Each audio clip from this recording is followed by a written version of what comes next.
Welcome to another episode of Lunar Lander Explorer. We are Tim and Diana. Well, in this episode, just Diana taking you on an adventure in Grand Canyon, specifically to the notorious Bright Angel Trail. Hiking the trail in one day is not recommended, but I didn't have much time, so I did what I could. If you are prepping to hike the trail yourself or just interested about my experience, stay along.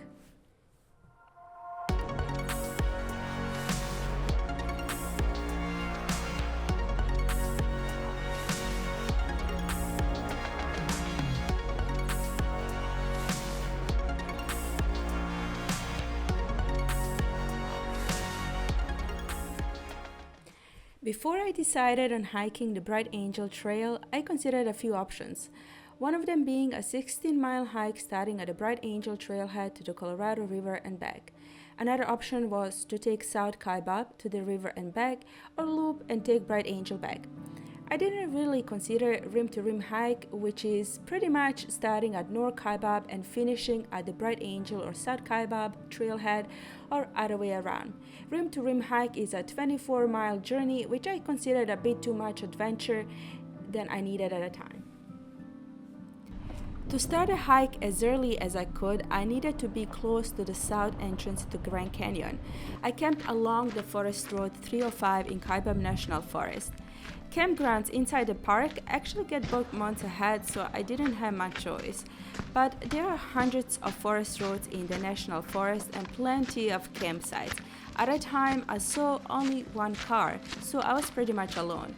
I faced my fears once again as the night slowly crept on me. Before I went to sleep, I prepped everything I needed for the hike.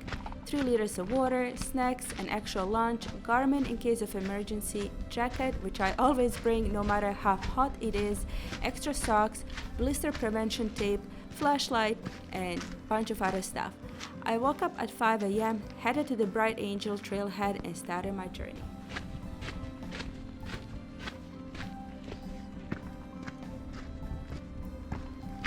Oh, I forgot to mention that I hiked the trail in May this year. The best time to hike the trail is between October and May. I was literally on the cutoff where the temperatures become unbearable. I monitored weather conditions closely and I was ready to call off the hike if the temperatures got too hot. There are about 200 rescues that happen every year on the trail, so being prepared and smart is the least we can do. So this is the road I came from, and this road continues all the way to Colorado River. It's gonna be a long day. The hard truth about Bright Angel Trail hike or South Kaibab or rim-to-rim hike is whatever path you take, you will start the hike going down and end up by going up back to the top of the canyon. The trail is pretty easy going down unless you have knee issues, but going up is a whole different story. You can miss all the warnings about not doing the hike in one day. If you would still like to see the views, hiking to the first or second rest point, which is 1.5 and 3 miles respectively, should suffice. Water at the rest stops is available seasonally, so check before you go. If you're confident in your fitness, you can continue the switchbacks and descent to the Indian Garden, which is about 4.5 miles from the beginning of the trail.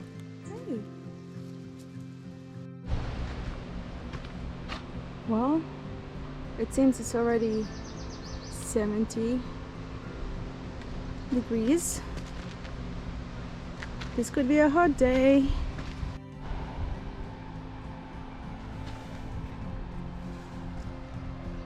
I don't know, to me, this guy looks like he's hungover.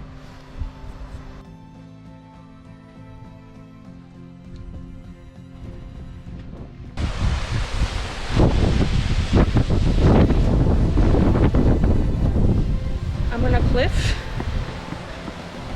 as you can see, and it's windy. Woo. Get out of here. I'm not gonna lie, this is a bit scary. After refilling my water supply and taking a rest at Indian Garden, I continue my trip all the way to the Colorado River. It feels like a completely different area where I am right now. It's green, it's in comparison to the beginning of the trail, where the views were filled with red rocks and the trail was pretty dusty.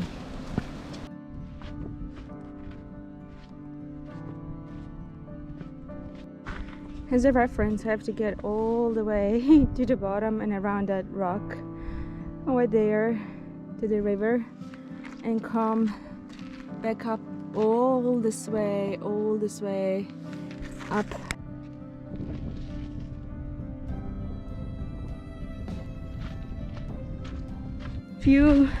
Not even the last mile, actually, not even a few miles. The last mile is the worst because after every curve I'm expecting to see the river and it's not there. So I'm just living in this suspension. I want to know when I'm gonna see the river. I'm about 7.6 mile in, and with all the breaks it took me about 3 hours. Yeah, but I'm expecting that going up will take me double that.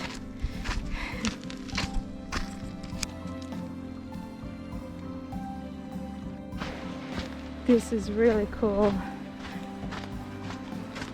I'm almost at the bottom of the canyon. I'm surrounded by these massive rocks, and the feeling when you feel insignificant, a tiny dot in this world, that's how I'm feeling right now.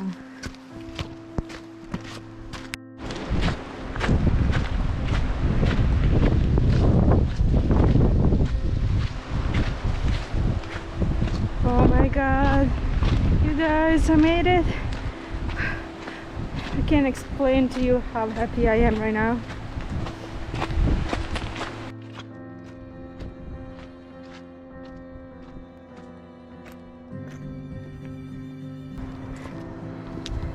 Just can't believe I made it.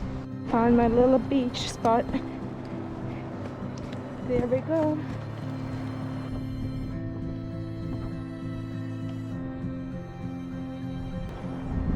I made it to the Colorado River. It's absolutely gorgeous. Look at this.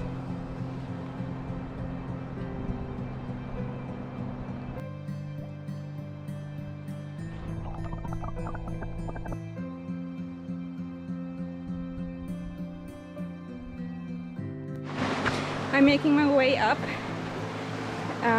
So far the weather is still good. It's warm, but it's breezy. That definitely helps. Tiny little road that goes all the way around, comes up here. That's about 2 miles that I just climbed, and I have 6 more miles. So far so good. I'm not complaining. Actually, it's easier than I thought it would be, but I don't want to jinx it. And having the poles is a game changer.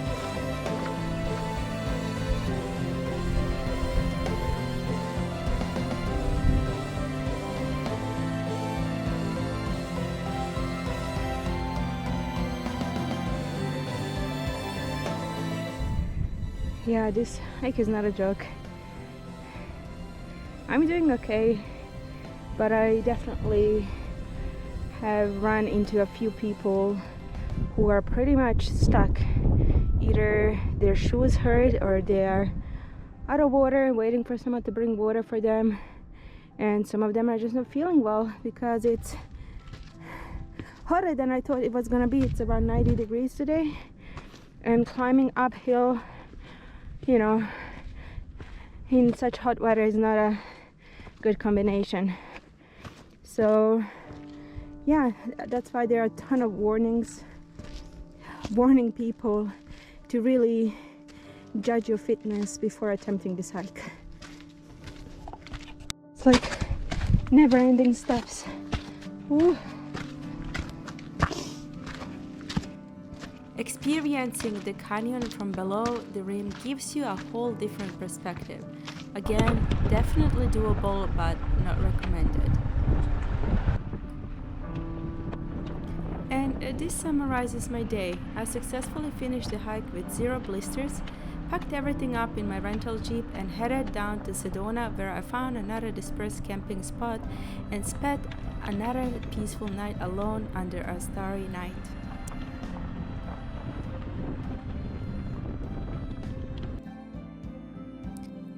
Thank you so much for watching. If you enjoyed this video, please give it a like and consider subscribing to our channel.